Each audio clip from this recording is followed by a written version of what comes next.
This podcast contains spoilers, so listen at your own risk or call back after you've watched the movie. You know who you call. Leave a message. Maybe they'll call you back. Then again, maybe they won't. We're having ourselves quite a little game of phone tag here. Ring, ring, ring. I usually get this guy's answering machine. I'll call you right back. If you're there, please pick up the phone. I really want to talk to you. I check my fucking messages every day when I come home from work. My answering machine, zero. I got a blinking light. All I have to do is pick up this phone right here, inform the cinema, and your plan's kaput. No, I ain't got no phone. I had to pull, because people calling all the time, and who needs the aggravation, right? Interruptions. Hey, Matt. Monday morning here. Gorgeous sunny day. Just getting back into the swing of the week now. Had a pretty jam-packed weekend, just my son's birthday, and then spent Sunday just like really going ham on housework, mowing the lawn, all sorts. It's a bit wiped out yesterday evening and felt like watching a movie. And I just, had a bit of a browse, and the movie The Firm from 1993 caught my eye. It's a film that I've always been interested in watching. I'm a huge Tom Cruise fan, and I have particular reverence for kind of early Tom Cruise. Well, I suppose the best Cruise is, really this movie is probably like right in the midst of prime Cruise, like Rain Man, Few Good Men, Jerry Maguire, all that stuff. And for one reason or another, I think this film had escaped me. Now, I'm not sure. I as I'm watching it, it's very familiar to me. And I have watched the whole film now last night, and I still can't tell if I've seen it previously or not. Like literally down to things like they go to the Caymans and there's the locked door and all that kind of stuff. Like there's so much of this film that's familiar to me that I think I must have either seen it or been around it while it was on television back in the day or something.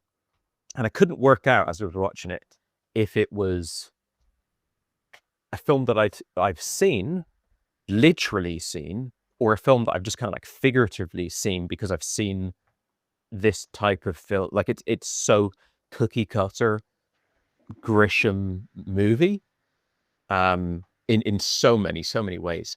But I suppose my aging brain and dwindling memory, one good thing about it is I can kind of watch movies that I haven't seen for a very long time with very fresh eyes now. Didn't really remember the exact particulars of the plot and stuff. And again, I'm not even sure if I've seen it or not. But anyway, it seemed to fit the bill of a end of weekend, exhausted, just want to watch some like very easily digestible Hollywood fare. And it's a type of film, if you're looking for sort of brain dead Hollywood popcorn entertainment, but you don't want superheroes and CGI and exploding skyscrapers and stuff like that, you have to, unfortunately, reach back in time to a different era. This type of film doesn't exist anymore. It's type of film with like tentpole actors that's going to be one of the highest grossing films of the year. That's like a big Hollywood presentation, but is also a mid-budget movie, and it's not like an effects blockbuster. I guess this came out around the time of Jurassic Park and stuff, so it's not that, but it is gonna, it's like Ghost, I think, was the highest grossing film of the year it came out. I think Fatal Attraction was as well. So there's movies that now either wouldn't get made or they would never make it to the cinema. They'd just be on Netflix for much less money. You wouldn't be shooting in the Cayman Islands and running down escalators in train stations and all sorts. Like it would be a much more contained affair. But because we grew up in this era, obviously both children of the 90s, this type of film, as I said, I'm not sure if I've literally seen it before, but it's a big, it's an incredibly familiar type of film to me. And I've seen so many films like this, and I have so much reverence for it, and I kind of wish they made films like this still. Now, it's not a masterpiece. It's, I think it came out maybe the year after A Few Good Men, which is another Tom Cruise legal drama, but A Few Good Men is a much better movie, in my opinion. But A Few Good Men is Tom Cruise, who was the like hot, big new star of his day, and then an old guard, like not classic Hollywood, but like a new Hollywood famous actor that's from the generation before him. In that case, Nicholson. We got this one with Hackman. You got Color of Money with Newman. You've got Rain Man with Hoffman. That was both a trope of his career in the early days, of him like constantly being paired with the stars of the generation before him, but it's also just a trope, generally speaking. There's something that Hollywood's probably been doing forever, as long as stars have existed, but certainly have been doing in terms of my lifetime. And I really like it. I think it's a great dynamic. You kind of get it now with Cruise as the elder statesman, with movies like Fallout, with Henry Cavill and stuff. And you can play with that, here's the new guy, fresh and full of optimism and wide-eyed, all of the world is new to them. And then here's the guy that's like, he's a bit battle scarred and he's maybe a bit more cynical and stuff like that. And yeah, I think that's a great dynamic. And it's also just like a real pleasure as a sort of like film nerd to get to see this is what Hollywood star power is now, and that's what Hollywood star power was then, and get to see them kind of play off each other on a meta level. I find it very satisfying. I don't know that necessarily Hollywood with the likes of Timothée Chalamet are delivering, compelling star power presences that I want to see going up against the stars of before, like Tom Hanks or whoever. But anyway, that's neither here nor there with this movie. So it's a very cookie cutter by the numbers movie. It's a very long movie. It's 2.5 hours long. I think because it's so easy to watch and it's so comfort food, it's almost like watching television or something. Like there's no friction in watching this. So how long it is doesn't necessarily become a burden as you're watching the movie. But I do think that what it's hard to kind of have a sense of how good it might have been is the version of this movie that's 90 minutes long or even 2 hours long. Like there doesn't really seem to be a reason why this film needs to be 2.5 hours long. This is not like The Godfather Part 2 or something where it's trying to like fucking take in all of like the American dream and so much of like aspects of how capitalism and politics and stuff is set up. Like you could, I feel like this movie could be like an hour 45 or something. One reason why I think it's more so a little bit perplexing that it's as long as it is because you kind of know what you're getting from a very early point in the movie. I would say the major plot turn or twist or however you want to put it in this movie happens in the first, I would say 10 or 15 minutes. And that's when it becomes clear that the firm is dodgy and that this movie is going to have to be like Tom Cruise going up against the firm. Now, I'm not saying that needs to be like a third act reveal. You could certainly put it too late in the movie where it becomes frustrating. You're like, come on, what the fuck? What are we doing here?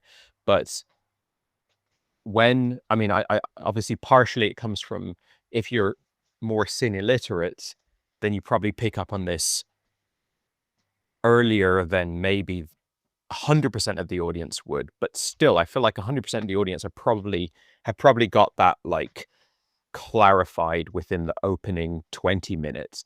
And I think the majority of the audience probably have that clear to them within the first 10 minutes.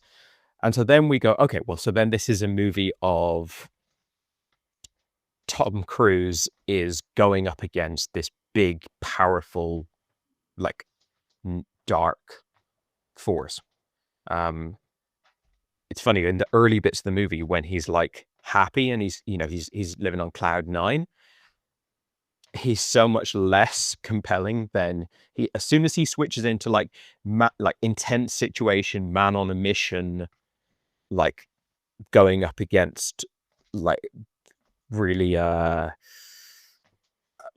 like daunting odds, then it's like, oh man, we got Cruise, he's killing it now. In the early bits where he's like happy and there's that scene where he's in the sports car with his wife doing that maniacal laugh that he does, and it's like, yeah, this is not massively working now. Obviously Cruise is a charisma machine, and it's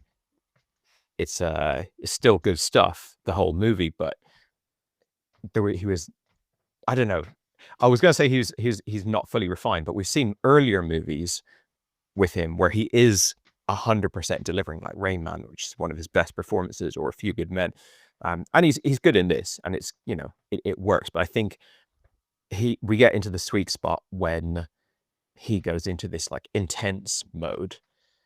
Obviously the cast is stacked. I mean, it's stacked with people who were already famous, like Gene Hackman. And it's also stacked with people who are like, they weren't anything of significance in that movie, but like when that movie was released, but they've become significant to us in later years, like even down to like little tiny characters. I think there's a character from Pulp Fiction in this movie, one of the actors from Pulp Fiction who plays Ed Harris's partner in it. We've got Tobin Bell, who plays Jigsaw in the Saw movies as like the kind of like the main henchman. Obviously, is it Mike? No, it's not Mike. Hank from Breaking Bad is the other guy. And really, you're never going to go long at this movie without seeing someone realize, oh, he's in this movie, which is always fun. And people are used to good effects. Like there's like one of the actors from the X-Files plays one of the kind of like main guys at the firm. Obviously, we've got Gary Busey, Holly Hunter. Holly Hunter, actually, a little bit of trivia for you. She was nominated for Best Supporting Actress for this movie. That year at the Academy Awards, she was nominated for Best Actress and Best Supporting Actress, and she lost Best Supporting Actress to Anna Paquin for The Piano, the movie that she won Best Actress for. How crazy would it have been if she had won Best Actress and Best Supporting Actress? I presume she was either the favorite or like pretty high up in line for that Best Supporting Actress nomination, because there would have just been so much buzz around her that year. I wonder if it's ever happened that an actor has won the two acting awards of their gender. But yeah, she's good. Everyone's good in this movie. A lot of people I really like Ed Harris, kind of bringing it. Jean Triplehorn, who I haven't, like, she's not someone I ever really think about, but it's nice to see what probably is one of the bigger, more significant movies of her career. And yeah, because of the Grisham thing, it's very like there was a like absolute frenzy for John Grisham back then. John Grisham, Tom Clancy. I remember after the movie, I looked up the IMDb trivia, I think, or maybe just the Wikipedia page, and it said at the time of this film's release, the top 6 highest selling novels at the time that were, or like whatever, the top of the New York Times bestsellers list or whatever, all 6 of them were written by either Michael Crichton or John Grisham. I think they had 3 each. So it feels like an era of superstar blockbuster writers. Stephen King, obviously another one that would have been like constantly bringing out books that were like absolutely killing it. And now it feels like the writers that have that kind of blockbuster appeal are the writers that are writing young adult fiction like The Hunger Games and stuff. But it doesn't feel, obviously I don't really have my finger on the pulse of literature, but it felt like back then, and I appreciate these are not highbrow novels, John Grisham and stuff, it's like airport bestsellers type thing, but still there was that thing of like movies sourced from novels are very much part of the blockbuster landscape, and now it's either comics, which is obviously still literature, but it's a different type of literature, which results in a different type of movie, I think, or toys or games, or the source material for the highest profile movies. Like, oh, they're making a movie of this. It's going to be something like Barbie, or something that's more childish, I suppose, in its in what it is, and also more of a expansive thing where it's like, well, you're adapting Barbie or you're adapting Guardians of the Galaxy, you're kind of adapting an IP that's existed for many, many decades with numerous permutations, so that it's less likely, I suppose. You have to invent a good story. You have to invent a good script. Whereas if you're adapting a single novel, I mean, you're still probably going to fuck it up 9 times out of 10, but at least you have got a singular story work. And my knowledge of Grisham is that his books are sort of already a movie, so it kind of takes care of itself. Now, again, I don't think this is like an amazing movie or anything like that, so it's not like back then they had what they needed to make masterpieces, but it just feels different now that we've replaced the likes of Grisham with the likes of Battleship and stuff as the primary source material for the bigger movies that like big stars and stuff are doing. It results in a different quality of film, I think, or just a different, I don't mean you mean quality in terms of like better or worse, but just a different type of film. I think it makes a big difference. So yeah, I think as this film progresses, like I said, early on in the movie, I'm like, okay, so we already know the firm is bad. We already can set our expectations that this is going to be a Cruise versus the firm type thing. I watched it with my wife. She commented on the fact that like the way the techniques they do from the get-go of like finding out information about you, trying to get like stuff over you. I think it's pretty obvious when he hooks up with that girl on the beach that's been set up by the firm. They're like wiretapping the house. They're like trying to control your whole personal life. It's like, this is so exactly what Scientology does. And this movie comes out, I think maybe like 2 or 3 years into Cruise's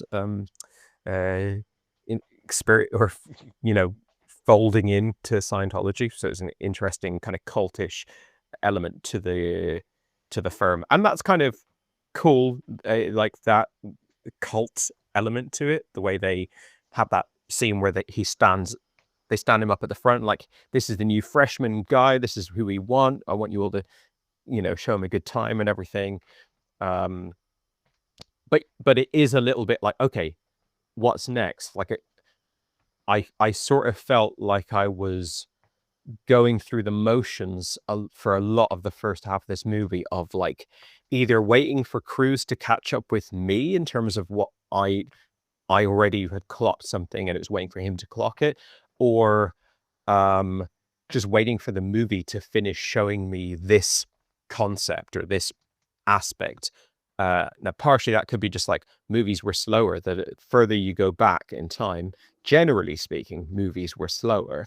And, obviously now with like attention spans and stuff like that, maybe films cut to the chase a little bit more. I sometimes I like that, sometimes I don't like that. It probably depends on the quality of the movie. If the thing that they're showing me isn't that interesting in its how it's depicted or whatever, and it's just kind of like a basic plot point, it's a bit frustrating. Some at times in the first half of this movie, I felt like I was watching something a bit televisual. Now, of course, it's got Tom Cruise and it's Gene Hackman, and it's like, you know, it has got a cinematic presentation shot on celluloid and everything. But in terms of the pacing, specifically the pacing, I felt a bit like maybe I'm watching like a 3-episode miniseries or something, where it's like, this could have been a 2-hour movie, but you're giving it me in a 6-hour miniseries or something. So I had a little bit of that, like, does this movie kind of warrant the pace that it's moving at? But because it's very easy to watch and it's like a Sunday evening, I'm just completely zonked and energy spent and everything like that. I didn't want anything more taxing than that anyway, so it just kind of fit the bill. Once you get into the second half of the movie, where he's trying to take down the firm and it's the problem solving stuff, then it becomes a lot more exciting. I like that he uses the law to take them down. They actually mention Al Capone at the very end of the movie, but the whole way through that sort of second half of the movie, I was like, oh, right, he's doing an Al Capone, he's doing an Untouchables. He's going to take him down on, or take them down on this like overbilling on hours kind of thing, this like RICO situation through like the most boring admin-y kind of way. And that's cool. Like, that's much more compelling than what we usually get, where the lawyer is shooting guns and like jumping from here to there and stuff like that. Of course, we get crews running. I wonder if it's must be some of the earliest crews running. It's also interesting watching this now after years of Mission Impossible movies and movies where he's like, the whole thing is that he's trying to like be the new Jackie Chan and do everything for real. Like, everything that he has to do in this movie, he doesn't do it. Like, he doesn't do the backflipping shit that he does on the streets of Memphis with that little busker boy. He doesn't do the jump in from one escalator to another. He doesn't do like there's just constant bits where it's a stuntman, and where, you know, well, I don't know if he could do a lot of the stuff he does in this movie now. He's, you know, in his 60s, but like, it's just funny watching. This is before Cruise was like a producer and was had that kind of like sway where he could like convince them to like double the insurance budget of the movie so that he gets to do things for real. He actually wanted to direct this movie, according to Wikipedia, which would have been interesting. It'd be interesting if he had done that and it had worked out well, and could have been a whole massive trajectory change. Also, John McTiernan was supposed to direct it with Tom Cruise starring in it, and I think McTiernan didn't jibe with one of the producers on the project and wanted to get rid of that producer, and that didn't work out, so they brought in Sidney Pollack instead. Pollack is someone I'm not overly familiar with. I think I've seen the odd movie. Looking at his filmography, it looks a bit all over the place, which is, you know, not necessarily the worst thing, and that's a surface level reading of it. Maybe if I sat down and watched all the movies, they'd seem a bit more similar, but because he's called Sidney, I've often confused him with Sidney Lumet, who is a much more prestigious and respected director. Pollack is a bit more of a journeyman from what I can see, but has directed some like very revered classics as well. This movie feels very much like fine in its directing.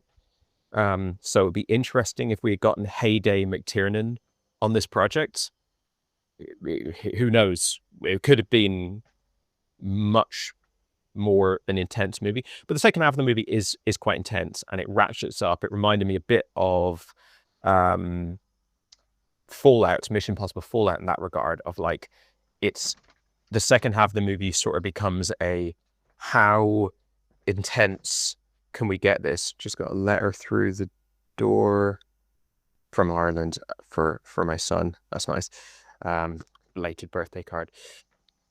So yeah, I think it's a throwaway movie.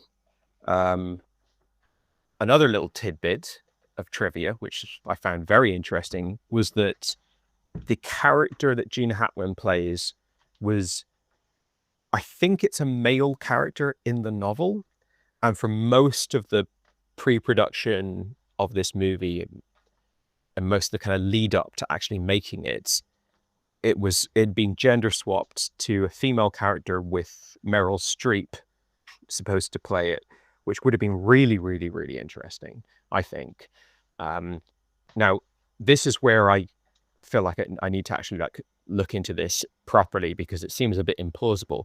But apparently, they say that Hackman, that plan changed, that Hackman joined the project well into production. Now, the phrase well into production, to me, I read that as like the film had already like long been shooting, which seems a bit crazy. Like, I just don't quite get how such a seismic rewrite from a female Meryl Streep character to Hackman as like this aging Lothario can happen well into production. But if it did, it's pretty seamless and it's an interesting character.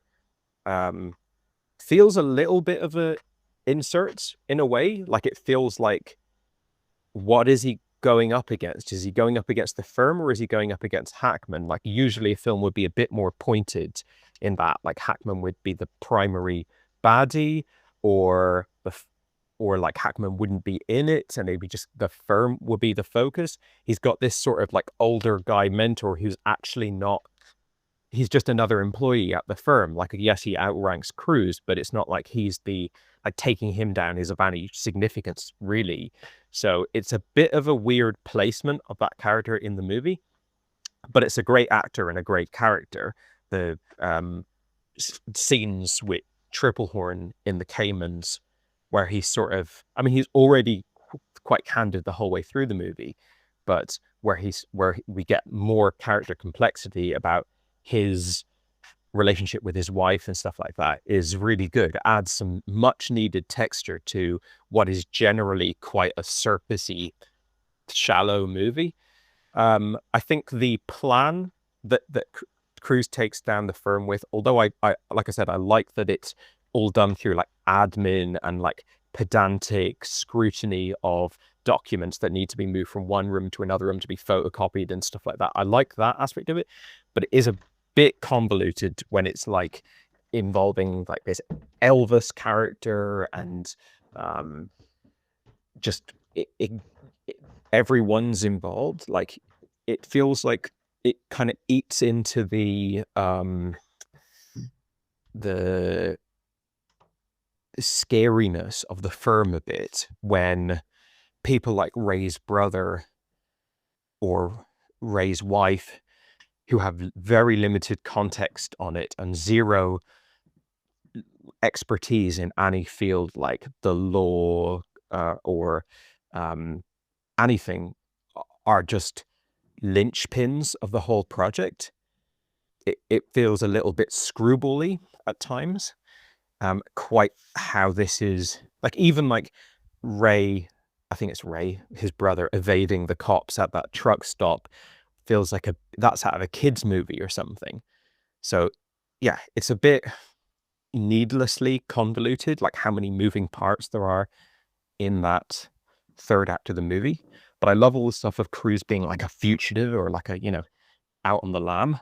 And, I like the Tobin Bell character. I really like Tobin Bell's boss, the bigger guy who's sort of, I don't know, if he's sort of head of security, which essentially means like not securing the company from outside forces, it's securing the company from its own employees, essentially. I thought he was a good character. There's a lot of characters in this movie. There's kind of to some extent, it's because I recognize the actor. So, for example, Ed Harris's partner isn't actually really a character in the movie, but because I recognize the actor, then that kind of levels him up a bit. But even like, the Elvis character and stuff, there is just a lot going on. I remember when Holly Hunter pops up, and I'm like, I love Holly Hunter. I think she's a brilliant screen presence.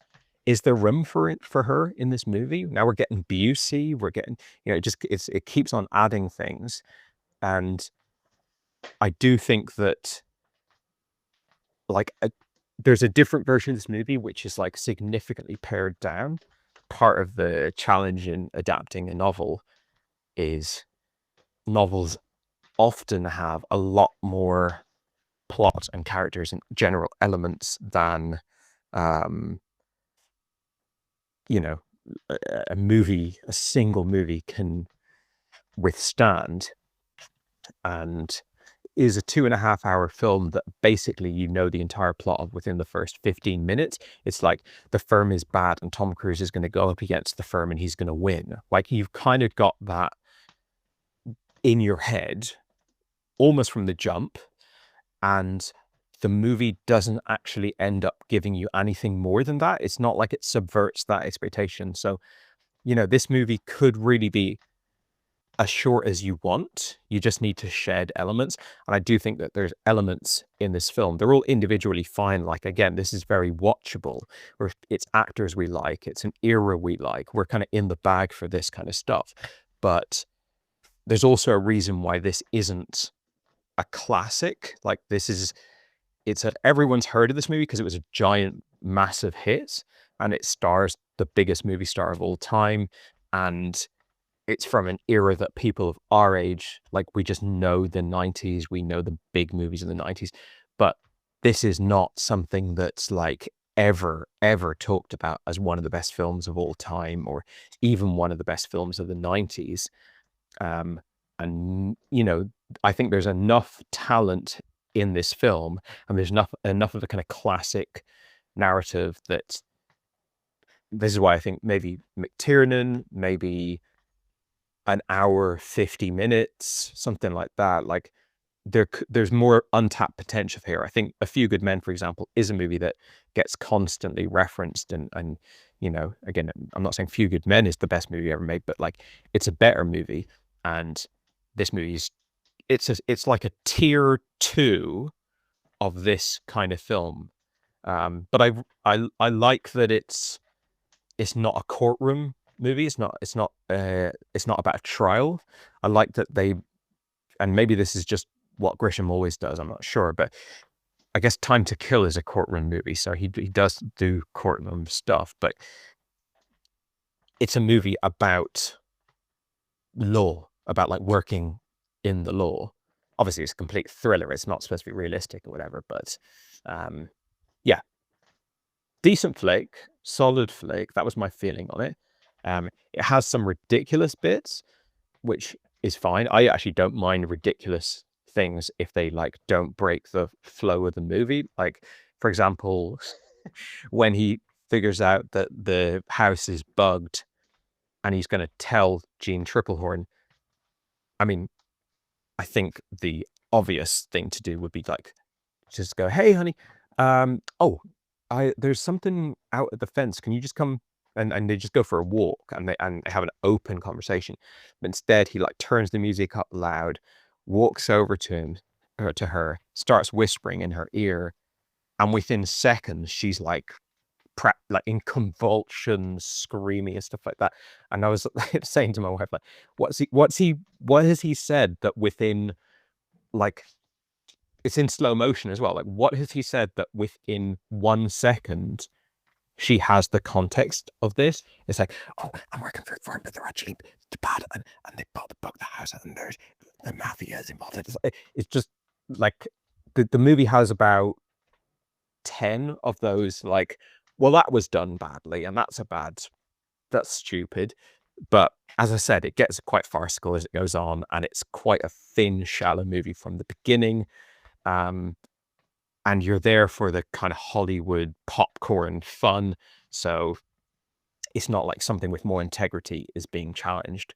So yeah, The Firm, maybe my first time watching it. Maybe I've seen it before. I'm not sure. I'm anticipating that you probably feel similar to how I feel about it. I don't, I'd be surprised if you come back at me with, this is one of the best films of this type or of this era that I've seen. I think it is tier 2 Cruise, tier 2 Hackman, tier 2 sort of 90s drama. And tier 2 is not to be sniffed at. Like tier 2 is right under the best of the best. So, it delivers what you want. I think it's like well worth a watch for sort of anyone who's remotely interested in this. But a watch and a forget is probably what you're going to get out of this film. As I was watching it, I messaged you and I said, have you seen The Firm? And you said, I'm literally watching it right now. It's funny, like after years of like, it's difficult enough to schedule watching a film together in the same week, but never mind watching it literally at the same time. But to accidentally be watching it at the same time, a movie that's, over 30 years old is, probably never going to happen again. So I thought I better shoot over a voice note to you, even though I wasn't that blown away by the movie, just to capitalize on this freshness that we both have with the film. Hey man, just getting back to you now about The Firm, which it is pretty insane that we coincidentally both watched it at the same time. I would say so much so down to the hour on a Sunday evening. And I think it speaks to our sentiment on a Sunday evening that we both chose something like The Firm as well. And when you know what you're watching and know what you're getting yourself into, which although we've never seen it previously before, we certainly know what to expect from a John Grisham adaptation starring Tom Cruise. It's pretty safe territory of what we're going to get. And I say we've never seen it before. I'm happy to fill in the blanks in your life and confirm that you did in fact see The Firm before. Because I remember quite a long time ago, maybe 10 years ago, you were saying that you saw A Few Good Men and then you saw The Firm, and you were reporting back to me that A Few Good Men was excellent and The Firm was decent. So pretty much spot on, I would say, with both those observations.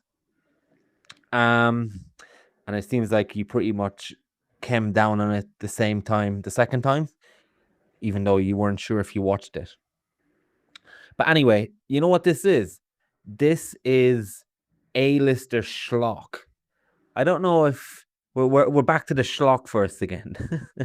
The Hand That Rocks the Cradle, Escape for a Red Rock West. We are back in the schlock first, except it's so well acted by everybody involved. We didn't know that we were there until I started listening to you talk about some of the scenes and how this movie plays out. It made me think we're in the schlock first. And I don't know if we had a conversation about, has there ever been an A-list schlock movie? I can't remember if that's just something I thought about myself or if it's something that we had in just a normal conversation after the hand that rocks the cradle. But it certainly seems like that has been answered now with The Firm. What would it be like if you get this type of material? You mentioned an airport novel. I'm familiar with the phrase. I'm not sure if it translates to a schlock version of books, but it certainly does when it's adapted in this way. And Sidney Pollack, like you said, which I 100% agree with, he is very much a steady hand in the sense that he's never going to rock the boat too much. And it does feel televisual. But like you, I don't really mean that as an insult either. It's more that it's a very assured type of camera that doesn't draw attention to itself, that lets the other elements to breathe, I suppose would be the kindest way to put that. And I'm not overly familiar with Sidney Pollack's work, but I know I've seen Jeremiah Johnson, which is a very good movie, and I really like that. And I think his type of directing helped that movie significantly as well. And I know he's done Tootsie, which I've never seen, and I think he's done another movie that I've seen as well, The Interpreter, starring Nicole Kidman, I think it is. And I only watched that because somebody from Oz, who I was really a big fan of at the time, was in it. And I think he did a movie called Sabrina as well, with is it Harrison Ford? Yeah, so I'm not overly gone on his filmography. I'm pretty sure he's done a few famous ones that I've forgotten as well, besides Tootsie, but he's not a director that after watching this movie I thought, like we often think when we have the Wim Wenders or the John Dow's that we come across when we're exploring movies. I'm not in a rush to seek out any more of his movies, but he does a steady hand and he does a good job at letting the real stars of this movie, which is the actors, really bring this movie to life. And there's a funny thing about being in the mood for a movie, and there's a funny thing about knowing what you're going into that really sets the scene for what you can tolerate and what you can even enjoy. That wouldn't be there if I put this movie on maybe on another day of the week. It's just that simple. It's a good Sunday movie. Maybe one day we'll do a list of movies for every day of the week, which would be pretty cool. You got to put this one on a Monday. You got to put this one on a Friday. Yeah, Sunday movie. The Firm is a Sunday movie. So, like you mentioned, and I absolutely agree with you, you pretty much know that the Firm themselves are going to be the bad guys very early on in this movie. And by the time you get to the movie that connects to the plot in a exhilarating way, or gets to the moment that it promises, it takes a long, long time. But because I was in the mood for this movie, like early on, we get a scene where Tom Cruise is getting interviewed by all these different lawyers, and then they're saying, what's the actor's name? Mitch McDeere. And they ask him, Mitch, surely you don't have anything that's too important to not hear about this job interview? And he said, actually, I do. I've got to go to my job. And then we see him as a waiter in the cafe, and we get this opening scene where he's been interviewed and he's finally choosing where to go. And I swear this is about 15-20 minutes, and then you think the credits are finished, and then some more credits show up, and you're thinking, okay, well, this is going to be a slow movie where it's going to take him a long time to get to where he's going. But you know what? I love Cruise. I'm very much in the mood for this type of movie now. I'm happy to take my time with it and get on with it. So, while I agree with you that the scenes where he's laughing maniacally in the car with, what's her name, Jan Triplehorn, I agree that is long stuff. Like, we literally get to see his drive to the new area. I think it's Tennessee. And then we get to see, oh, look at this house. Wow. Look at this car. And it's really egging it. But because Tom Cruise is so good at selling it, and he's intense even when he's not intense, hence the maniacal laugh, I am very happy to just watch this movie unfold in a way that I wouldn't necessarily be happy to watch this movie unfold on a different day of the week or with a different actor. I mean, this is all about star power. I like when Tom Cruise sees the car. I like when he's looking around the house. I like when his wife early on is saying, no, this is fucking weird shit. They're saying that it isn't forbidden that I get a job, that the firm encourages children, that the firm dictates this and that, even though they're saying the opposite. It does make you wonder that, well, if just what is forbidden then? I like how all these little details are unveiled. And I like Tom Cruise being a bit oblivious because he's so excited and he's so on board and he's so committed to both the performance and the actor being committed to the character, who is really thinking he's got the dream now and he's really made it. I really liked the way that was all conveyed because of Cruise, and it's actually a trope I really fucking hate. I hate when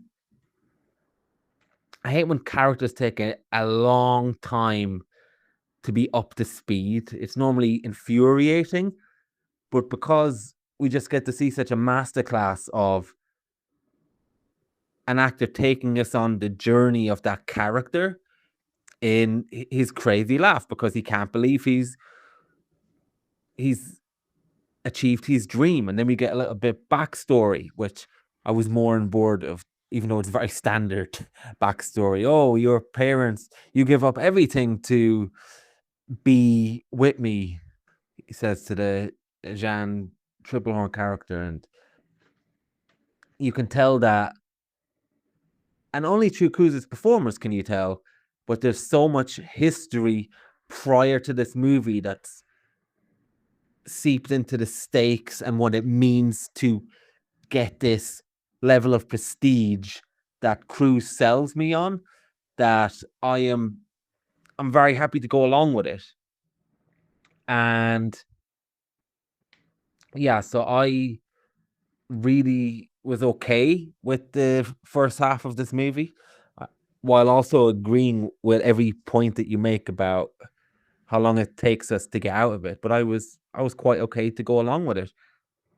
And we also got nice little moments of Cruise magic up to that point as well, where he goes to Cayman Islands for the first time and he's earnest and he's talking to,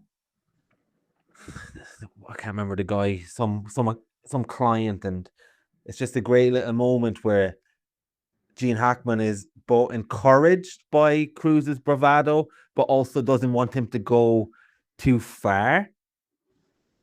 And it just goes to show you what a difference amazing actors make. And I forgot that Holly Hunter was even in this movie, and I'm a fan of Holly Hunter as well. I didn't even know it was her. I couldn't place her.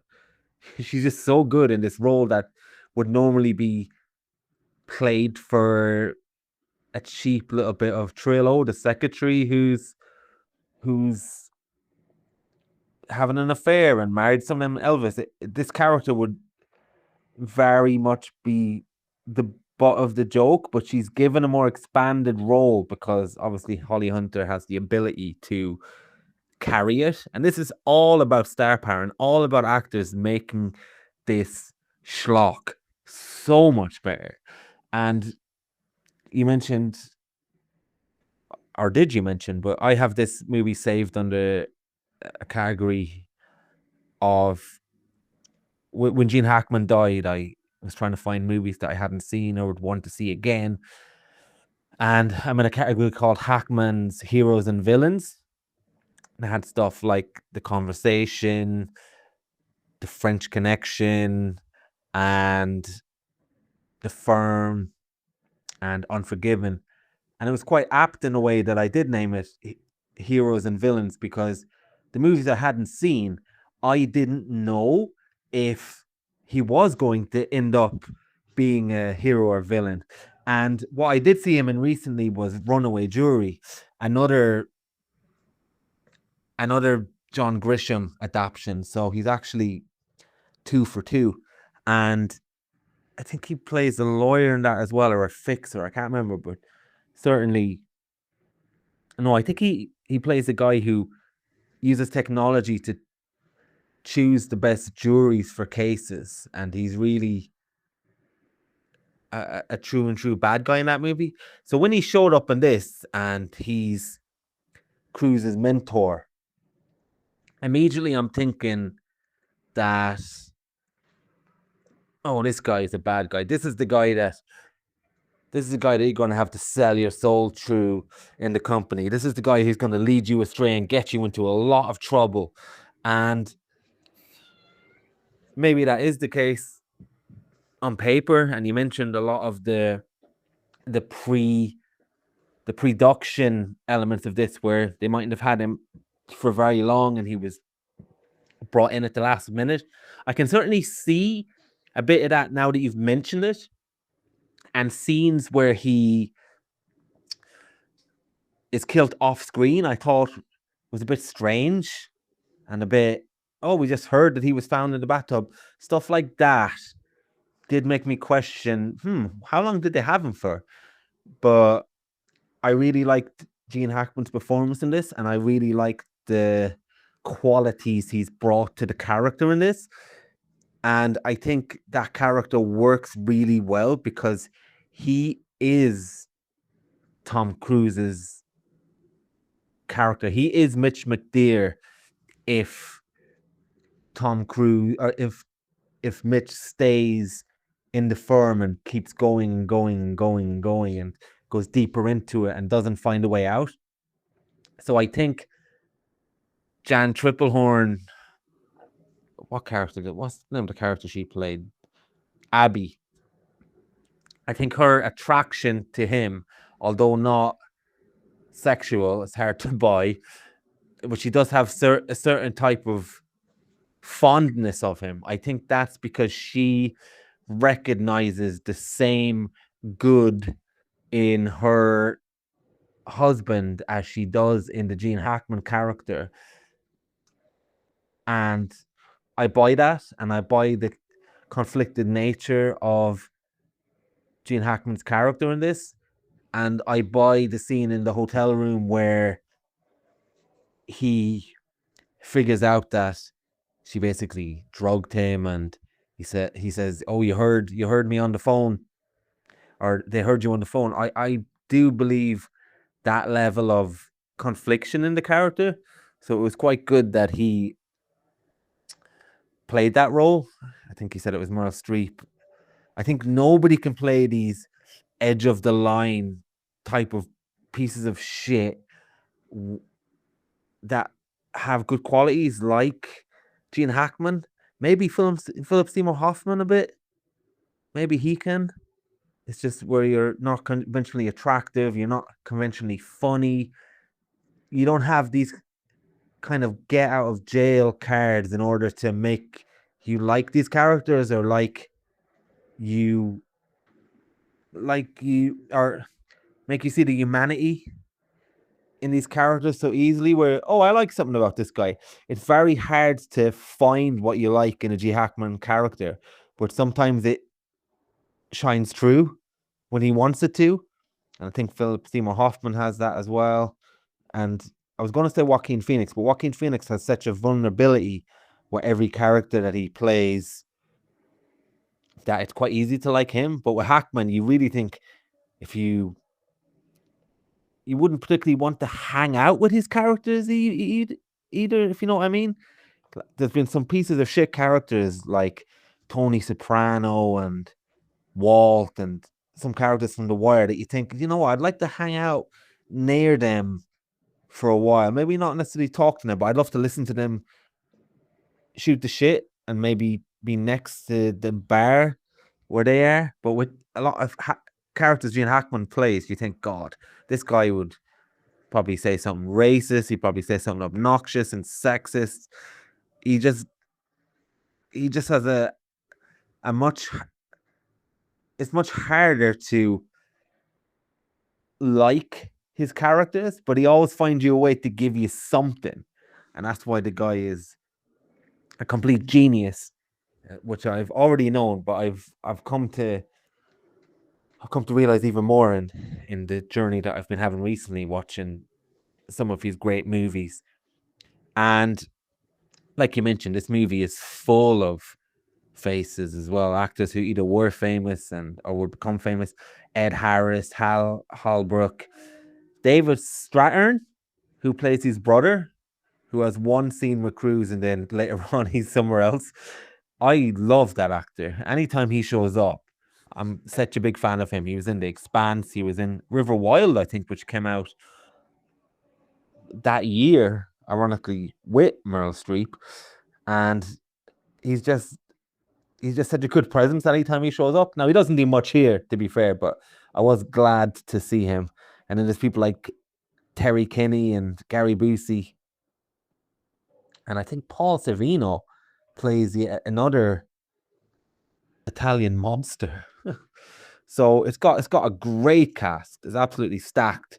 And even though it probably adds a lot of things that were expanded in the book that aren't really needed here, I quite enjoyed any scene that was added. I really enjoyed Gary Busey's scene, and what a scary bunch of henchmen Jigsaw and Hank from Breaking Bad make. And yeah, I think the second half it gets really good. And you mentioned, and I thought as well, is this the origin of the running cruise? Is this what we get? And what's quite funny in this as well, he gets tired when he's sprinting in this as well. And I'm so used to seeing him in Mission Impossible where he's just sprinting and like the $1 Million Man, where you're thinking this guy is not going to get tired. But I thought it was a really nice thing that I'd forgotten that you would put in a movie like this, and that Cruise you've not seen Cruise do in a long time, and that's get tired.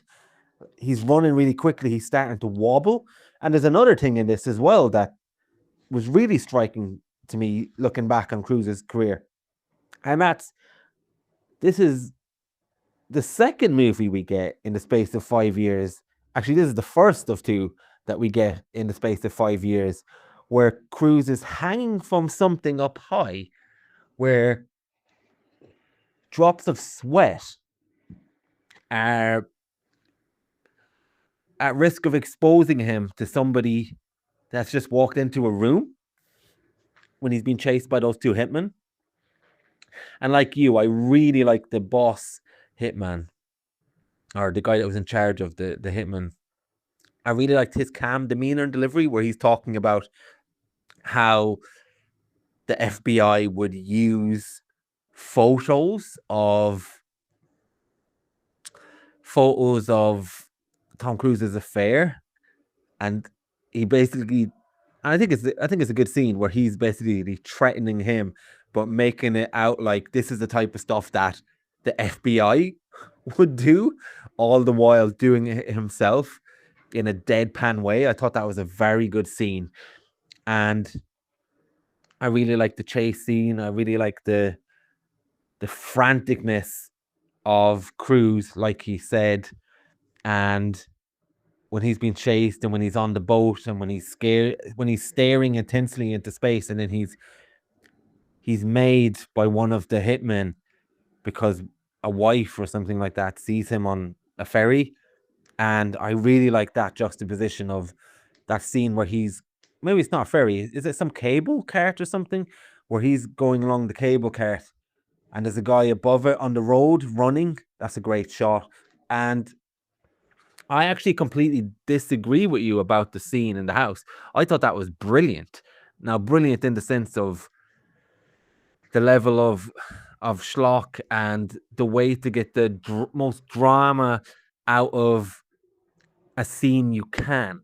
And I actually disagree. I don't think it's in slow motion. I think it's actually a slight montage with fades and different scenes dissolving into each other to convey that there is a lot of time gone in that scene. and a lot of story has been told. So it's not so much that it's in slow motion, it's dissolving the whole story to make it seem shorter than it is. And that's the scene where he tells Jan Triplehorn that they've been bugged. I really like that scene, and it's because we don't get an exposition. We don't have to actually hear him say it. We don't have to hear her response. We don't have to go through that whole thing. And bear in mind, probably in the book it is said. It is said because this is a very visual trick they use. So I really like that the movie takes time to give us a visual way of showing that he's saying all this information, and it just gives us something different, and we know exactly what's been said. We know exactly that he's telling her the whole story, and we're getting it without the dialogue. We're seeing the shock in her face, and we're seeing a different way of telling the story. And I really like that, actually. And you could say that, yeah, he could have went somewhere else. And I could say that, yeah, but he thought he's been followed and watched all the time. So the house is the most logical place. But then what I will say is she did run out of the house screaming after that. So I can't really stand behind that statement, but I can stand behind the statement that I thought it was a great way of giving us some visual flair in a movie that's lacking visual flair, and sparing us a scene that would otherwise have been an exposition dump that we wouldn't have to go through. So I appreciated that scene. And yeah, I really like the scene where I really like the way that he manages to take him down. Like, it's the least sexiest way that you can take down an organization, that he finds out that, oh, this is a federal offense, and he's basically up against the mafia and the FBI and the firm and three different factions at the same time. It reminds me a little bit more, I can't remember what movie you referenced, but it reminded me a bit of Enemy of the State, where Will Smith is using these different entities, no pun intended, against each other. And that obviously ends in an explosive scene with Tom Sizemore. But this is really good, where he has the boat at the end, and he goes to the mafia, and he basically tells them about this boat, both figuratively and literally speaking, and he totally stumps them. And yeah, I just found it very entertaining, this whole movie, and I was very much in the mood for it. And I really like people who are good at their job. I really like people who are smart at their job, and I really like people who are good under pressure. And Tom Cruise is great at all those things. And by the end of the movie, where he shows up and they put the most world-weary, fatigued makeup on his face to look like he hadn't slept, which is a great touch that you just don't see nowadays. I thought this movie very much earned my 2 hours and a half of attention. So yeah, I liked it. I had a good time with it. I agree with you that it's a tier down, but a tier down is still very good. And this movie is solid to good. But I've seen lots of movies around this type of thing that have not managed to hit the highs of a movie at that level, and have really lagged in its runtime, and really have started to bog down and become mundane. And I think just by the sheer miracle that this movie manages to hold my attention and be entertaining in various ways and get better for that amount of runtime means that it probably is something that you could highly recommend to people as a genre schlocky movie with, I guess, with, what's the word I'm looking for? You would have to almost tell them beforehand what you're going to get into to get the best out of this movie, because we're children of the 90s. We know Cruise, we know these type of thrillers, so we don't really have to be told these things. And I think the fact that we were sitting down knowing what to expect played a massive call in how much we found likable about this movie, that in other circumstances that would really grate on us. Everything in this movie has everything in another scenario that would grate and annoy me, but for whatever reason in this movie all those things worked for me, even tropes that I do not like. And I think you would have to prep someone, but if you're going to recommend it to them and say this is a 90s movie, it's Tom Cruise at his powerhouse best, very good performances, it's a pretty generic plot, it's very predictable, and it's going to play out more or less how you think, but everyone is going to be super committed and energetic, and you're going to have a good time with it under that umbrella. And I think that's probably the caveat. That's the word I'm looking for. That's the caveat that needs to be said to anybody who's going to watch this, I think. Hey man, just walking to work now, Tuesday morning, coast of stunning weather. Nice to hear your thoughts on the film there. Yeah, I agree with almost everything you said. I think you might have liked the movie a little more than me. If it sounds to me like you found it like very, very entertaining throughout. It always held my attention. I found passages of it very entertaining. I found some of it a bit like, okay, this is fine, like, you know, I guess we gotta do this bit kind of thing.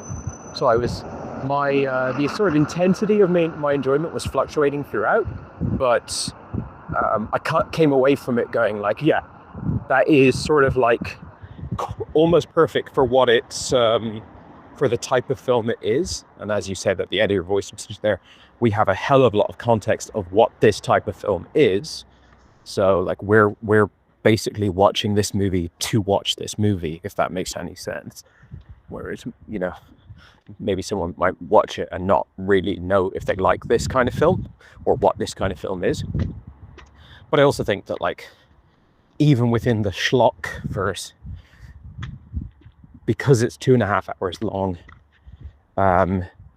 there's probably a better version of this movie that isn't not a prestige picture or something. It's still like a schlock. It's still this movie, 100%. But, you know, there's various elements that I felt could have maybe been tightened up a little bit. But it's an interesting concept you raised there of the kind of A-list schlock or A-tier or whatever. Yeah, we're both massive fans of what we call schlock. I suppose it's like, that's a term that probably everyone has different connotations for when they use it. Perhaps even the two of us, but I think we tend to agree when we describe a film as schlock. And it's certainly not a derogatory term. We've seen films over the last year, like you said, with John Dahl's movies that we think are just perfect, brilliant movies that are incredibly hard to write and make, that we would call schlock. So I think a lot of people's schlock is just an insult, and it just means like low effort, like direct to video. Nobody really gave a shit about this. It's just like, what's a cool concept for a poster? Whereas that's not really what we mean when we say schlock. But the concept of A-list schlock, where you've got, you know, massive stars, and as you said, the cast of this is insane.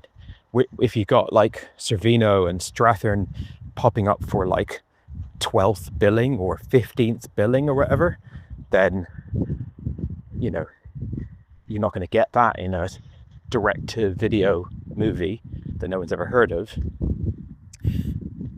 And that is an interesting concept. It's not one that I had in my head while I was watching it. It definitely fits the bill. I'm just sort of like grappling with it in real time now and trying to like get my head around like what are other A-list schlock movies.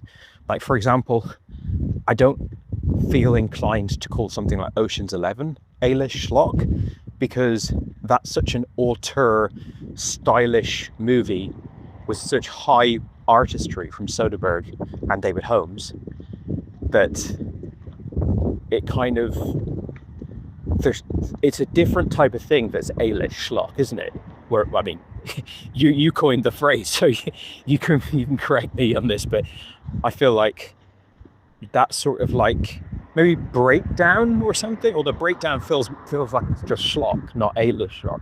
I don't know. It's a good idea, and good something to get the old mental cogs turning. But this definitely fits the bill. And yeah, you made many brilliant points. I completely agree. It's a Sunday movie. I'm mentally spent, but I want to watch something good, rather than I'm mentally spent and like just throw something on. I'm barely going to be paying attention to it. Just give me like fucking like the latest monster movie that dropped on a streaming service. No, you're still watching like a proper good movie that kind of warrant focus, but you're always going to be either one step ahead or on an equal footing with the movie, narratively speaking, and nothing's ever going to be like a crazy left turn that you need to grapple with. Also love your ode to Hackman. Obviously, I've been watching him as long as I've been watching movies, but I still haven't, I've never done like a Hackman marathon, either literally watching a bunch of his movies or like mentally. I've never done a period of my life where I was thinking about him a lot.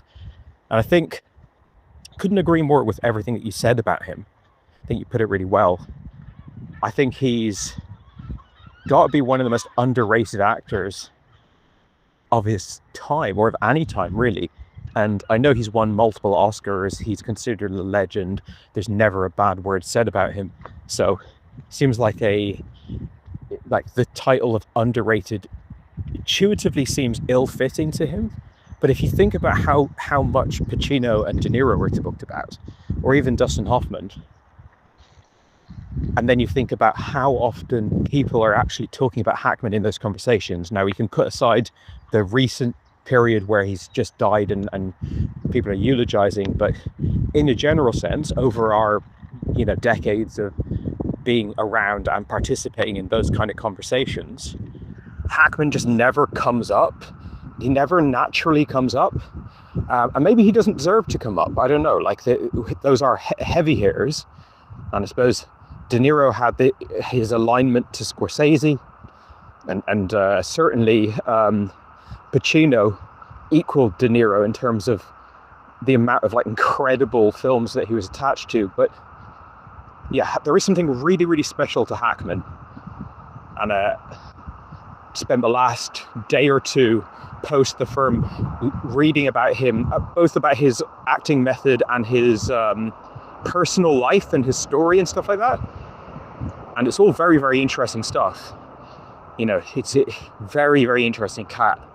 So yeah, good to, and this obviously would not be the movie that film scholars would pull out to demonstrate the power of Hackman. But I think that's sometimes where you have to look if you really want to see how good an actor is. Like, what do they bring to a role that, were it given to another actor, would just be like nothing. By the way, I didn't mean to imply that they didn't have Hackman for a long time. I don't know how long they had Hackman for. What I meant to say is that they probably didn't have long, and again, Wikipedia could be completely leading me astray here, but it sounds like they maybe didn't have long to like retrofit this entire part, because if it was supposed to be played by Meryl Streep, then that leads me to believe that a lot of what we see in that characterization wasn't there in that earlier version of the script. And so they bring in Hackman, but they also rewrite the part for him. Now, of course, that, theoretically they could do that in a day, we've seen like John Hughes write, I think he wrote Ferris Bueller in a weekend, he wrote Home Alone 2 in a day or something like that, but realistically, it was, you know, probably quite a big undertaking to change that part. I think what I get from that, or why that sort of makes a little bit of sense in the viewing, is not that he's not in it much, because he's in it a fair bit, and he's in many different locations in the movie. It's not like all his scenes happen in one office or something. It's more that he's sort of incidental to the movie in a way. Obviously, they have the plot with Gene Tripplehorn. He is a big part of it, but you could easily remove him from the movie and just make it that the files are not in the Caymans, but they're in like an office in the building of the firm or something like that, or even just have one of the other guys be the client in the like. There's not really. He's not the antagonist. He's not the protagonist. He's not a linchpin, really, in any way narratively. He, as you said, he's initially introduced as like, because you watch the beginning of the movie, you're like, where the fuck's Hackman?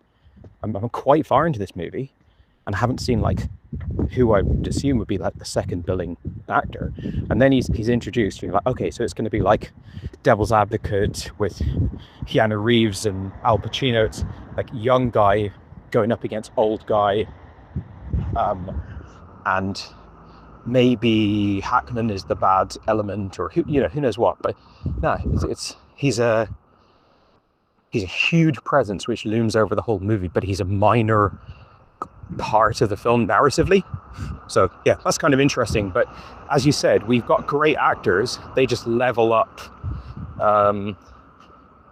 things that normally wouldn't be too exciting, these little interactions. And speaking of legendary actors and great actors, I felt, so it sounds to me like you felt like Cruise was absolutely killing it the whole way through the movie. The early stuff, where he's all happy and the maniacal laugh is like, I didn't think that worked so well. I thought that laugh was really weird and out of place. Now, Cruise is a weirdo, obviously, and you know, his surreal, intense energy is why he is the legend he is. Like, that's what makes the likes of Jerry Maguire and Rayman and all these movies work so well, because it's like this insane commitment and this like magnetic, intense energy, and it's why The Firm works as well. But weirdly, although that young, happy guy like gets swept up with an exhilarating, intoxicating, exciting, youthful situation, even though we've seen him do that well in like Cocktail and Top Gun to an extent, and Risky Business, all these like early Cruise movies, I actually wasn't really connecting with him for those early scenes, and I was watching certain line readings at certain moments, and I was like, this isn't great Cruise. And that's fine. It's like, it's not like bad, but for me, once he gets in a bad situation, which he does like incredibly early in the movie, then that's when we click into something that's like a lot more compelling to me. So yeah, I think that was one of a number of like subtle differences in our engagement with the movie and our enjoyment levels of the movie, where you were on board, like you were like totally on board more of the movie than I was. Also, you can say, like, case in point, that scene that you felt that you really loved, with the sort of debriefing scene where he tells Gene Tripplehorn that the house is bugged. Yeah, we have very different experiences with that scene. I completely agree that it's preferable to show like an artistic, novel, interesting, visual and unique version of that scene than a big exposition dump where he's just like talking to her and explaining what we already know as the audience. I couldn't agree more with that. I think that's a really good idea.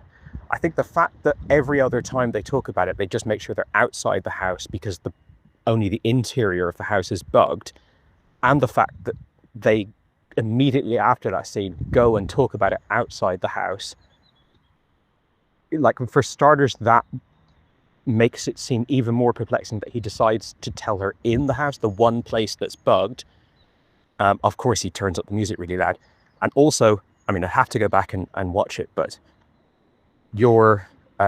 interpretation that we're watching like a long period of time, that sort of like we're just seeing clips from it fading between that's not how I read it at all. To me, it was like the second the first like 3 syllables came out of his mouth, she was like convulsing in tears. And I just don't know what he could have said that bobbled up the enormity of the situation in a way that fully convinced her of it and got her to like the end point of understanding all of the context within, much less than a second, I would say.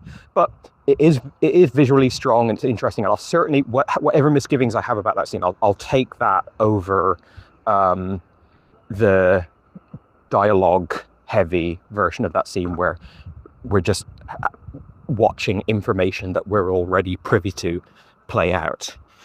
And yeah, I think I agree with what you said about like at the end of the movie, we've got Cruise in his, it actually happens like relatively early in the movie. We see him in this like disheveled makeup, like black rings under his eyes, like he's really been put through the ringer. And that, I guess, sort of like helps to justify the early scenes where he's a bit camp and over the top in his carefree, I'm the king of the world type shtick. It's like, well, if you're going to go so camp and over the top in the end, and it's not over the top, I get he's been through a horrific ordeal, but like it's over the top in terms of how like controlled the presentation of A-list actors are in movies normally. Like I said, we don't get that. If they're going to like unpretty a A-list star, it's going to be with like an artful scratch across their cheek with some blood, or like like some gasoline stain on their shirt or something. It's not going to be making them look like they're like going cold turkey for heroin or something with a hair all constantly fucked up. So that the massive arc that we get to see him on, I feel like he's done this a lot in his career. I'm thinking of things like The Last Samurai or Edge of Tomorrow, where we get to see him go on this like massive character arc and this huge, like hero's journey that's visual and acting and everything, and he's a great person to have in the lead of your movie to watch go through that journey. So yeah, that's really, really strong. And yeah, really good, solid movie. It is a B tier 1, but had a really good time with it. And really, it's nice watching all of these minor characters pop up. I actually thought that, like, although I've, like you, always been a fan of Strathern and, seen him do a lot of good work in completely different things over the years, like Nomadland, that's a Strathern that I hadn't seen before. But in this one, he's playing like kind of this sexy, smoldering, like anti-hero, badass criminal guy. And he's got more sex appeal than Cruise has in this movie, which is crazy.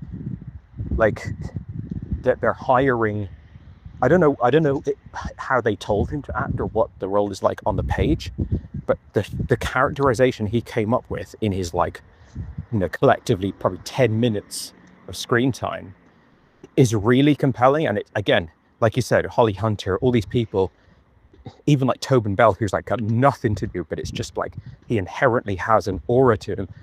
Like all of these people that they put on screen are worth watching. I think maybe Savino was even nominated for supporting actor 2 years before this for Goodfellas, and his partner is another guy that we see in like many a mafia movie.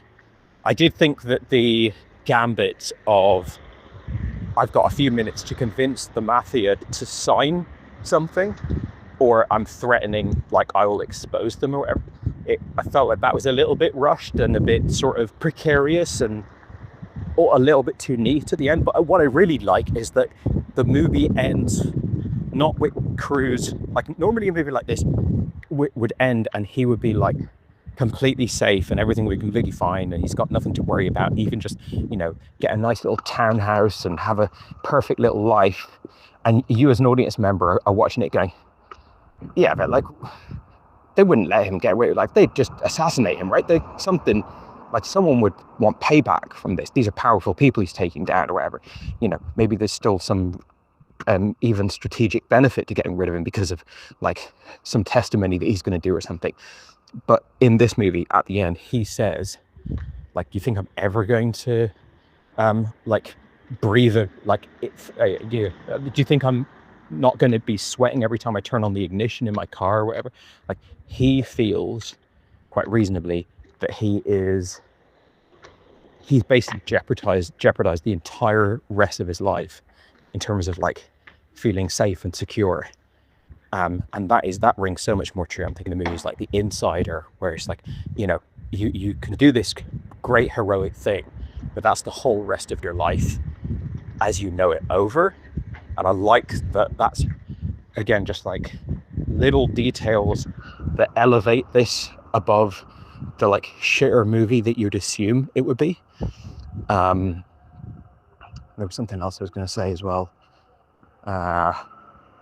It's gone. But yeah, good flick. And yeah, not really much ways to go from this. I guess it does show, and like you said, I have seen it.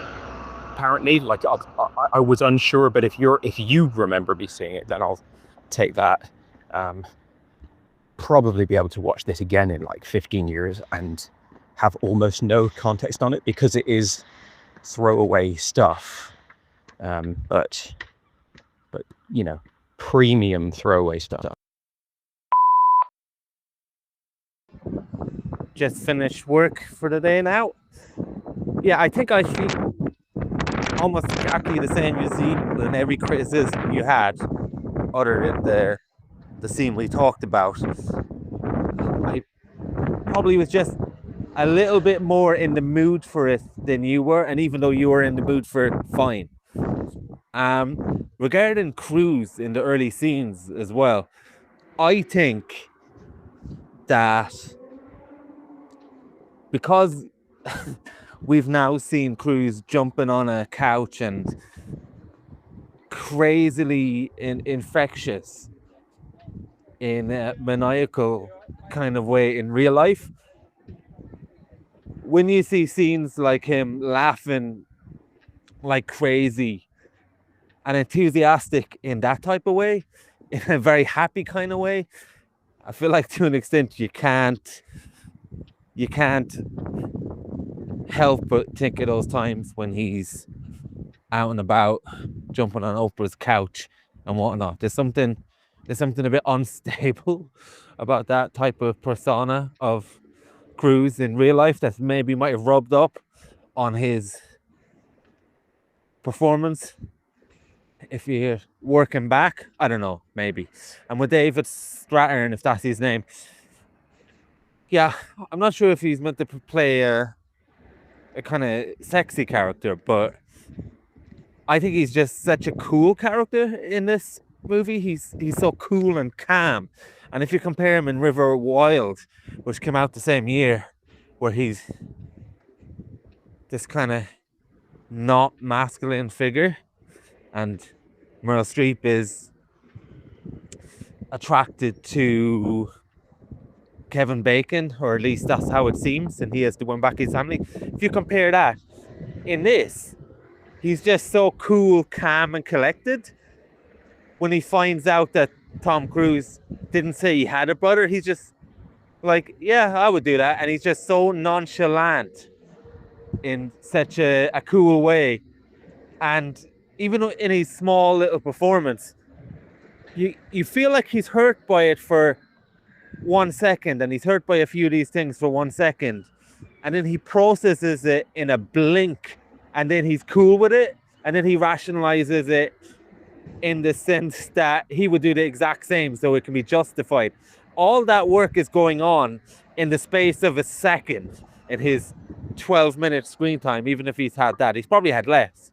Incidentally, I think Holly Hunter has about 5 minutes screen time in this, and she makes the most of her time as well. And there was just something else I wanted to bring up as well that I totally forgot about the first time round, and that is the decision to have Tom Cruise's character have an affair pretty much halfway through this movie, or maybe it's not halfway through. Obviously, we've seen movies in the 90s where people like Harrison Ford has had an affair, and I think either we find out early or at some point, and it's just something that you saw more in the 90s, and it usually happens early on in a movie. And what I appreciate about this is, and maybe it's a sign of the times and it wouldn't happen now, is that it gives us that moment much later in the movie where we've had a lot of time of seeing the relationship between the couple in this movie, and we quite like it.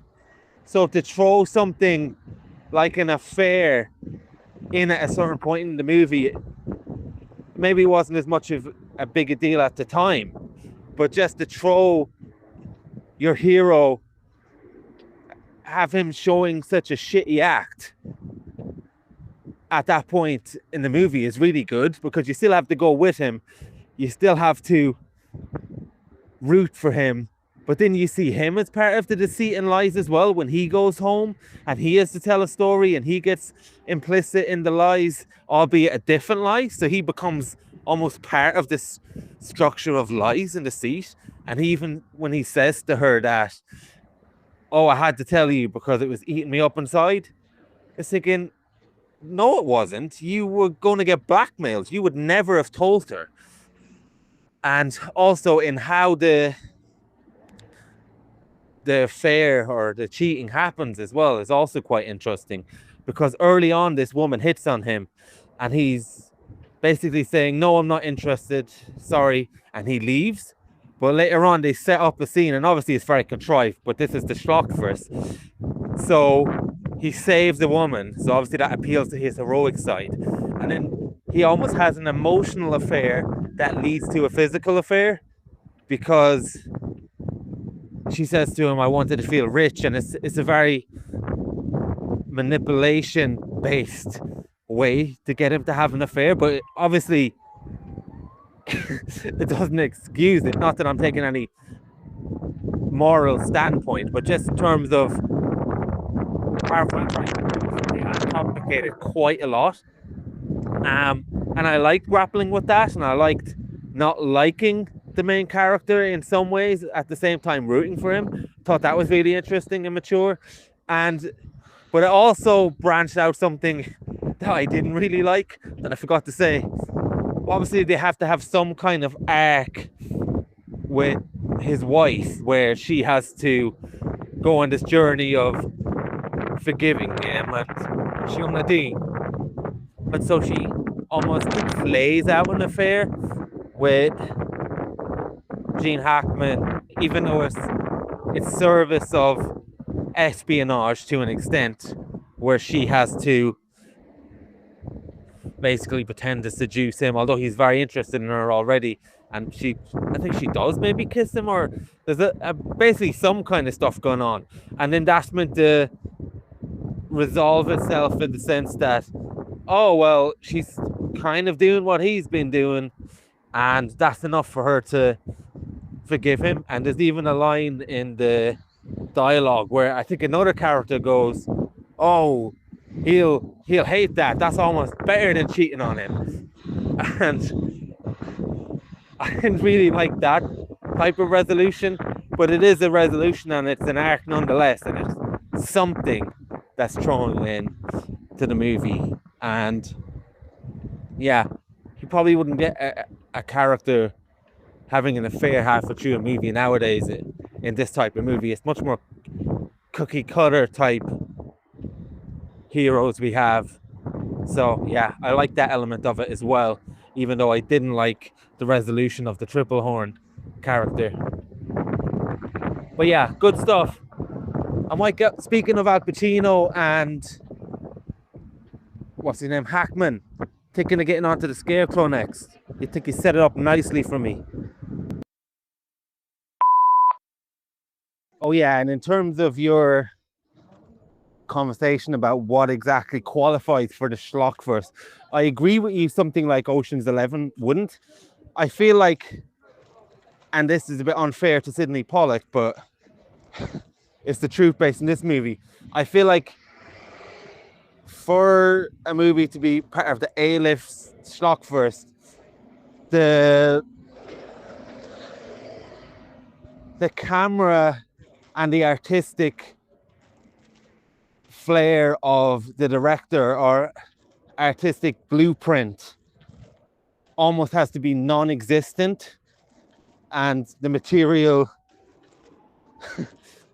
almost has to be at a level that you could have a plot you could also have at a daytime TV show, you know, but then it is massively elevated by the performances and the actors that just completely change what would otherwise be daytime TV stories.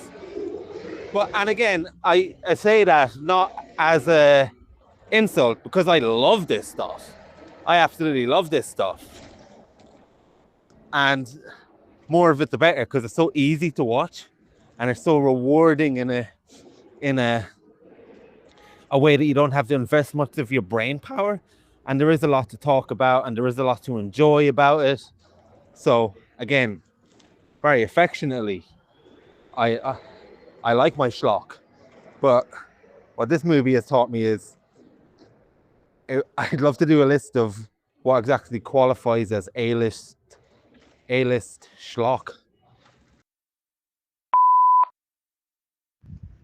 See, man, just walking home from work here now. Stunning weather, quite cool as well. Actually, I thought it was going to be roasting at this time of day, but a bit of a cool breeze. Just picked up a beer for the walk home.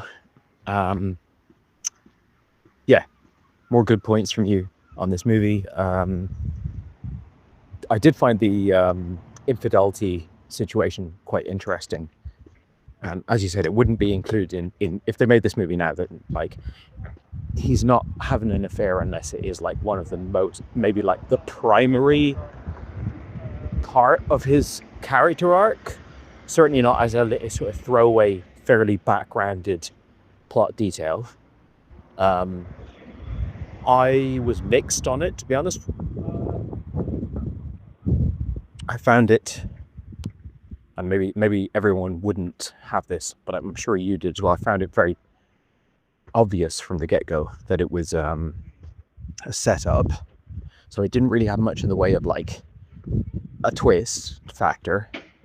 I found it a bit contrived. So yeah, as you said, he's turned down another girl minutes beforehand, and then, you know, this setup is deliberately engineered to lean on his sort of savior complex and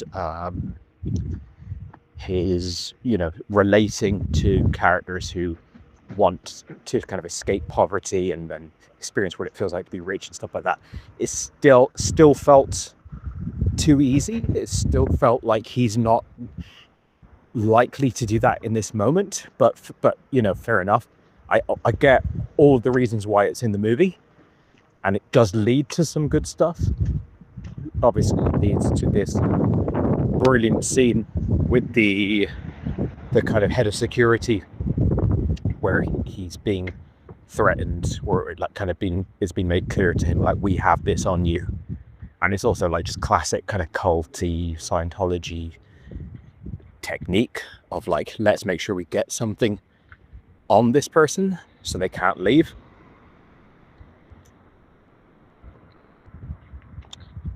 But I don't think it's I would have liked to have seen some interesting, I would have liked to have seen that teased apart in the relationship in an interesting way.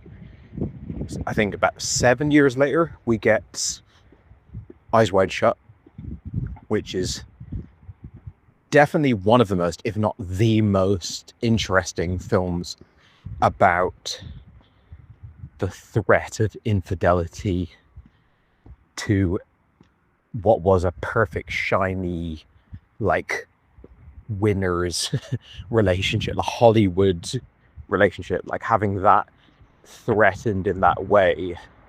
I think they didn't do enough with that in terms of the dialogue and sort of relationship scenes between Cruise and Triplehorn. That's where I think there was much more interesting terrain to mine. But yeah, anyway, it's interesting having it in there. And as you said, it's part of this trope we get in a lot of Cruise movies of like, you're not supposed to like him, but you can't help like him because he's so magnetic and he's so charismatic. It's like Cruise is at his best when he's going up against opposition. We see this in a very like literal, basic sense in all of the action movies he's in, Mission Impossible and so forth. Or also in a more meta sense, in movies like Rain Man, for example, where he's presented as just like a complete piece of shit, or Color of Money, where he's just like one of the most hateable archetypes, a cocky, young, dismissive, like doesn't respect his elder. There's so many movies where they set him up. Same with The Last Samurai, Edge of Tomorrow. Like there's so many great movies, Magnolia, where they set him up as just like a complete piece of shit. And it's like part of one of the opponents that Cruise has to overcome is like the audience's hatred of him. And that works really well in many movies. I think, again, in the film, it's just like less, like it's just not, they don't really mind that very well. Sorry, I don't know if you're able to hear me properly. I'm walking over a very busy road here on a little pedestrian footpath.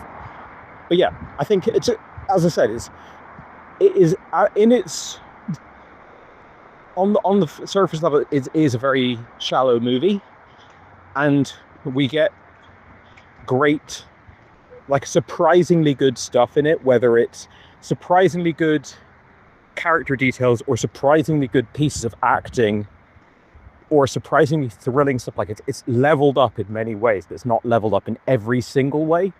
And as much as you can see numerous examples across the film of, oh, this is where they made the film better than you would have expected it to be, there are still like quite a few opportunities to go, this is where the film could have been better than it is for me.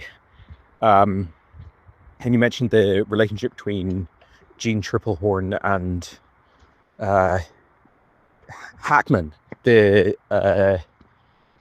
kind of, I mean, obviously she's playing him and she's trying to kind of lead him astray in a way, but he is also like an incredibly charismatic person. And as you said in your earlier voice note, like he's someone that you don't like, you kind of hate him. He's like, you know, we've obviously seen him in things like Unforgiven, where he's just like, he's an asshole. Like he's not like an asshole with a heart of gold. He's more like, he's just an asshole. But he is also, he's got the X factor clearly, and she finds him really interesting. And he's obviously like a broken man, and he contains multitudes in a way that like we don't see that much in the film, but we see brief glimpses of it.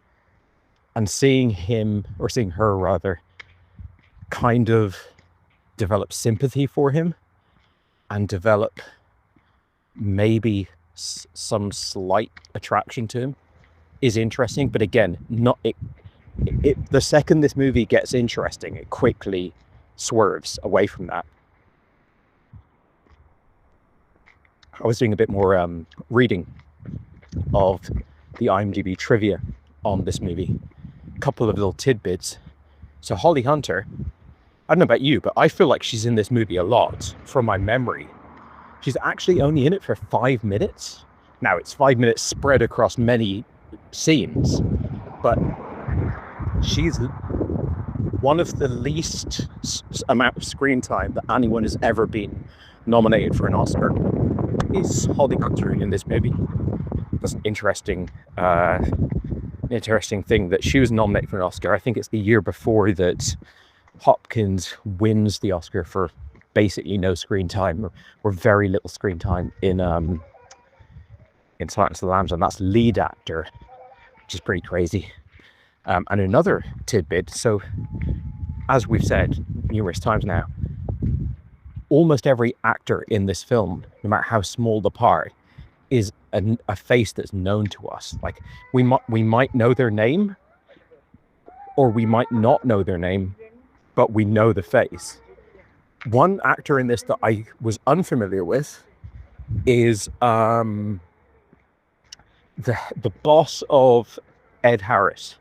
So when they go to that park bench where Cruz is told to sit down on the bench and have a talk with that guy, this guy's like head of whatever unit Ed Harris is operating, or head of I can't remember what they actually call him. It's like maybe he's like really high-ranking FBI guy or something.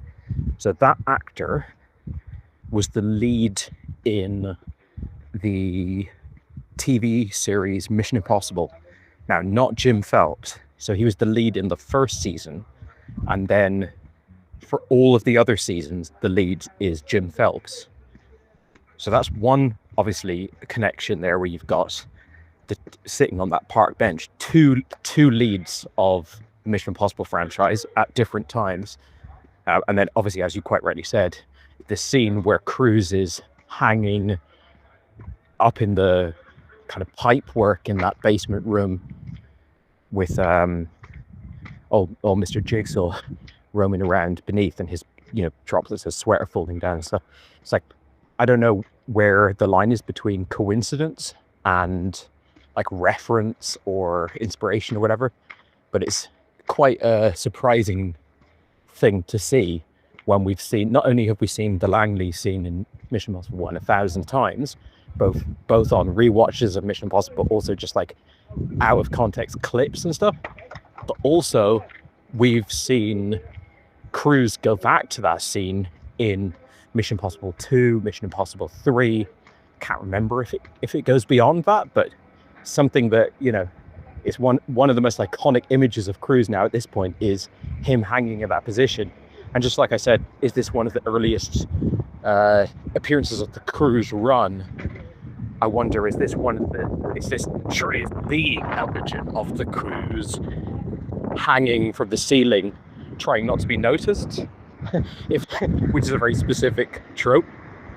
And then just finally, I've been sat there at work listening to your voice note and turning the old mental cogs and trying to figure out what other movies would I cite as being part of the A-list schlockverse. Had a little think, and pretty much instantly 3 movies came to mind. And I think if 3 movies instantly come to mind, then I'm sure between us we could probably within a week come up with hundreds of them. But the 3 that came to mind, first one was The Fugitive. Now we're inventing this genre right now, so it currently doesn't have rules other than just sort of what we intuitively feel inclined to include or not. So The Fugitive could have been a schlock straight to video movie. I believe that's also a 60s TV show adaptation like Mission Impossible, but The Fugitive, you could see that being made for no money with no famous people, and just the basic plot would remain the same. But then you put in, probably after Cruz, the biggest movie star of all time, in the lead, put in Tommy Lee Jones, Oscar nominated or Oscar winning performance. And it's this big, now it's directed by a schlockmeister who's done Steven Seagal and Chuck Norris movies, but it's clearly leveled up into this massive, big Hollywood blockbuster type picture, and given enough budget that it can have quite impressive spectacle scenes like jumping off the dam and stuff like that. But to me, that is A-list schlock. It's schlock that's been leveled up by the addition of certain A-list Hollywood aspirations. And then the other 2 movies that came to mind were both Zemeckis movies. That was What Lies Beneath, again Harrison Ford, and Allied. Not sure if you caught Allied. Really good movie that I think just came and went without much talk and much discussion. I think it's pretty much forgotten, but it's Brad Pitt and Marion Cotillard, and it's this sort of like wartime spy thriller. And in both cases, these are both Zemeckis movies, but also just both, how would I put it? Just like incredibly entertaining. They star a A-lister, just like The Firm does, but they require 0 brain cells. They're going to ensure that you're entertained and engaged every single step of the way. And they're kind of like, yeah, they're that prestigious trash. So I feel like the more I think about it, the easier it becomes to pull together a list. Not necessarily, I don't know that a list needs to exist, but you know, if I wanted a good, reliable movie that's going to entertain people, I think giving them something from this A-list schlockverse list is almost like, you know, shooting fish in a barrel. You might hear a bit of reverb now walking through an underpass. Yeah, anyway, let's try and revisit this A-list schlockverse from time to time. I wonder what ones I haven't seen, because there's loads obviously that I have seen, but now I've got a bit of a taste for what A-list schlock movies are out there that I've yet to get to, because, you know, there's hopefully many more Sunday evenings in my future. Yeah, I just want to sign this off by saying I absolutely co-sign The Fugitive, and I am very much aware of Allied, and I've seen it, and it's probably one of the most impressed by Brad Pitt I have been. I think it validates his existence as an actor, that movie. And he's actually kind of got better with age, actually. I like wily old Pitt, having watched Formula One movie this weekend as well. So yeah, let's think of this A-list schlockverse list on a Sunday. Very specific. It's not enough that it's A-list schlockverse. It's like, yeah, but it has to be also the Sundays. Your mailbox is full. Please delete new or stored messages which you no longer need so that new messages may be received.